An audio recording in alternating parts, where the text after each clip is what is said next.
మనందరం డైలీ స్కూల్లో నేషనల్ అంతం పాడుతూ ఉంటాం అండ్ లాస్ట్ జై హింద్ అంటాం. దాని మీనింగ్ ఏంటో తెలుసా? లాంగ్ లివ్ ఇన్ ఇండియా, హిందుస్థాన్కి జై. ఇంత అద్భుతమైన పదాన్ని మొదటిసారిగా ఎవరు ఉపయోగించారంటే సుభాష్ చంద్రబోస్ గారు ఉపయోగించారు. ఆయనే మన ముద్దుగా నేతాజీ అని పిలుచుకుంటున్నాం. ఆయన గురించి చెప్పాలంటే గంటలు కాదు కదా, రోజులు కూడా సరిపోవు. అయితే భారతదేశ స్వాతంత్ర పోరాటంలో పోరాడిన గాంధీ గారికి మహాత్మా అనే బిరుదు వచ్చింది. నెహ్రూ గారికి ఒక సంస్థ డాక్టరేట్ ని ఇచ్చింది. అదే యుద్ధంలో పోరాడిన సర్దార్ వల్లభాయ్ పటేల్కి ఉక్కు మనిషిని బిరుదు వచ్చింది. అదే యుద్ధంలో పోరాడిన సుభాష్ చంద్రబోస్ గారికి భారతీయ ప్రజల గుండె లోతుల నుంచి వచ్చిన మాట నేతాజీ. నేటి భారతం గుర్తించని మహాదేశభక్తుడు, స్వాతంత్ర్యం కోసం తన రక్తాన్ని దారబోసిన గొప్ప సమరయోధుడు.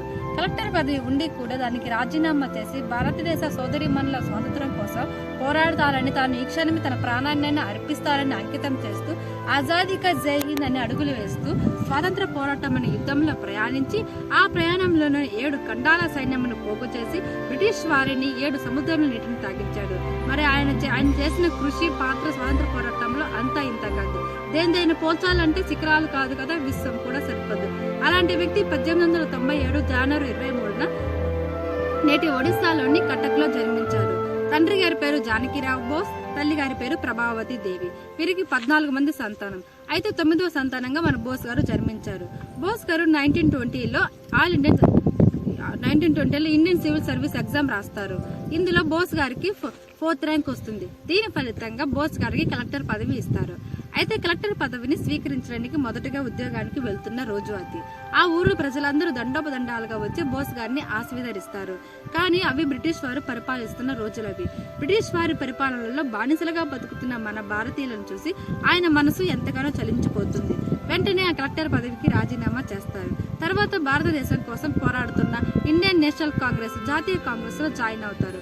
అప్పటికి ఐఎన్సీలో గాంధీ గారి రూలింగ్ ప్రభావం ఎక్కువగా ఉంటుంది. అయితే ఒక సభలో మన గాంధీ గారు అహింస, శాంతి అనే పదాలను ఉపయోగిస్తారు. ఈ పదాలు అనేవి మన బోస్ గారికి ఏమాత్రం నచ్చలేదు. ఎందుకంటే మనం బలవంతులం అయితేనే మనము అహింస, శాంతి గురించి ఆలోచించాలి.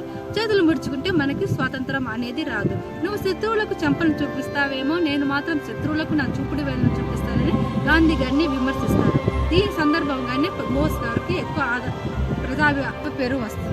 అయితే ఐఎన్సీలో నెహ్రూ గారు గాంధీ గారి యొక్క విమర్శల వల్ల ఎక్కువ కాలం ఉండలేక బయటికి వచ్చేస్తారు. ఇలా ఎప్పుడైతే బయటికి వచ్చేసారో బోన్ల నుండి బయటకు వచ్చిన బెంగాల్ టైగర్ ఏ విధంగా అయితే శత్రువుల గుండెలను పంజా విప్పి చీల్చి చెండాడుతుందో ఆ విధంగా శత్రువులను చీల్చి చెండాడుతాడు. అయితే ఒకనొక టైంలో బోస్ గారు యూరోపియన్ వెళ్తారు. ఈ యూరోప్ లో ఉన్నప్పుడు ఆయన భావజాలం మొత్తం మారిపోతుంది. భారతదేశానికి స్వాతంత్రం రావాలంటే ఇతర దేశాల సహకారము, అలాగే భారతదేశానికంటూ ఒక ప్రత్యేకంగా సైన్యం ఉండాలని గట్టిగా నమ్ముతారు. దీన్ని విశ్వసిస్తారు కూడా.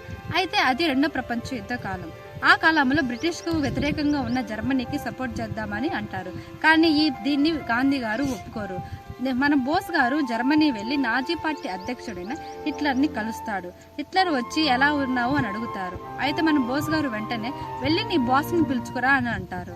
అలా వెళ్లిన హిట్లర్ 10 నిమిషంల తర్వాత మళ్లీ వస్తాడు. ఈసారి వచ్చి బోస్ గారు భుజం మీద చెయ్యి వేసి మాట్లాడతారు.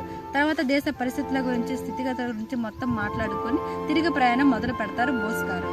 ఆ బోస్ గారు తిరిగి ప్రయాణం చేసే సందర్భంలో హిట్లర్ గారు ఒక క్వశ్చన్ వేస్తారు. మొదట వచ్చిన వ్యక్తి హిట్లర్ కాదని నువ్వు ఎలా గుర్తుపట్టావు అని అడుగుతారు. నా భుజం మీద చెయ్యి వేసే అధికారం, ధైర్యం ఎవరికి ఉన్నాయని సమాధానం ఇస్తారు. జర్మనీలో బందీగా ఉన్న ఖైదీలతో సైన్యాన్ని తయారు చేస్తాడు. ఈ సైన్యంతోనే బ్రిటిష్ వారిని 2వ ప్రపంచ యుద్ధంలో తుదిముట్టిచ్చేస్తాడు. ఈ దూకుడు కూడా బ్రిటిష్ వారికి ఎంత మాత్రం నచ్చేది కాదు. కనిపిస్తే చాలు కాల్చి పారామని అనౌన్స్ చేశారు. ఈ విధంగా బర్మా, మయన్మార్, ఫిలిప్పీన్స్ లో కూడా బందీగా ఉన్న ఖైదీలను సైన్యంను తయారు చేశాడు. ఈ సైన్యమే నేడు ఇండియన్ నేషనల్ ఆర్మీగా తయారైంది. ఇది ఆర్మీ కాదు, ఇది ఒక సునామీ.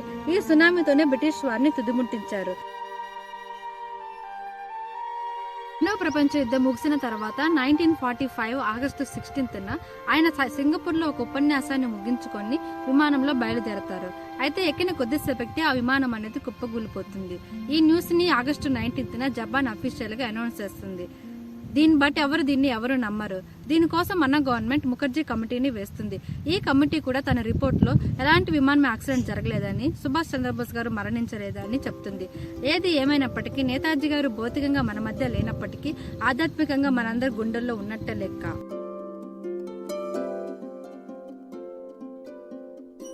గుర్తించిన యూత్ ఐకాన్ చేగువీర అయితే ప్రపంచం గుర్తించని యూత్ ఐకాన్ సుభాష్ చంద్రబోస్ గారు. మనకి స్వాతంత్రం రావడానికి 10% మనకు తెలిసిన గాంధీ గారు అయితే 90% మనకు తెలియని సుభాష్ చంద్రబోస్ గారే కారణము. ఏది ఏమైనప్పటికీ నేతాజీ గారు మహాదేశ భక్తుడు. స్వాతంత్రం భారతదేశం ఉన్నన్ని రోజులు ఆయన మన మధ్య బతికి ఉన్నట్టే లెక్క. ఆయన జీవిత కథను మనందరం ఆదర్శప్రాయంగా తీసుకొని, ముఖ్యంగా యూత్ ఆయన యొక్క కథను ఆదర్శప్రాయంగా తీసుకొని దేశం మనకేమిచ్చిందని కాదు, దేశానికి మనం ఏమిచ్చామనేది ఆలోచించాలి.